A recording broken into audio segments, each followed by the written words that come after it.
Direct love लेटरच देऊन टाकलं. कसं काय पब्लिक? परत येत आहे का नवीन ब्लॉग मध्ये तुमच्या सगळ्यांचं स्वागत आहे. सकाळच्या बरे आम्ही तिघं चाललो कॉलेजला.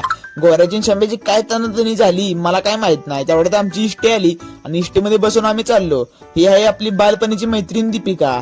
आता हिचा फक्त कलर मध्येच फरक आहे, नाहीतर हाय तशीच आहे अजून ती. आणि आपण पोहोचलो डायरेक्ट सातारा स्टँड वरती. सातारा स्टँड वर न गेलो 7 स्टार वर. 7 स्टार वर बोकेश भाई आराम करत होते. तिथनं गेलो डायरेक्ट सायल्याकडे. सायल्या करत होता अभ्यास. गड्याने कॉलेज टाइम मध्ये कधी अभ्यास केला नाही, आता बसलायलेत. जयाला मला घ्यायची होती एक बॅग घ्यायची म्हणून आम्ही गेलो डायरेक्ट बॅगच्या दुकानामध्ये. इथं लय बॅग होत्या, तर मला कुठली घेऊन कुठली नाही असं झालं. सगळ्याच घेऊ वाटत होत्या, पण कुठली तरी एकच घ्यायची होती. एक बॅग घ्यायला एवढे जण आली होती. शेवट आम्ही 2 ह्या बॅग चूज केल्या आणि आम्ही चाललो कॉलेजला. वायसी वरती सगळी गँग घेऊन चाललो होतो. जाताना नाक्यावरती महाराजांना वंदन केलं, डायरेक्ट पोहोचलो वायसी वरती. आम्हाला सरांना द्यायचं होतं एक लेटर.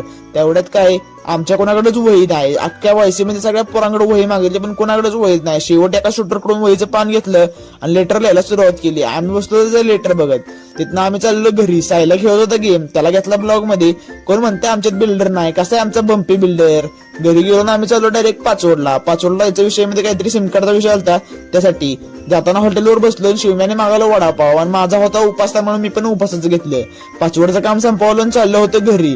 आजचा ब्लॉग इथं संपवत होतो मी. Like, share, comment, subscribe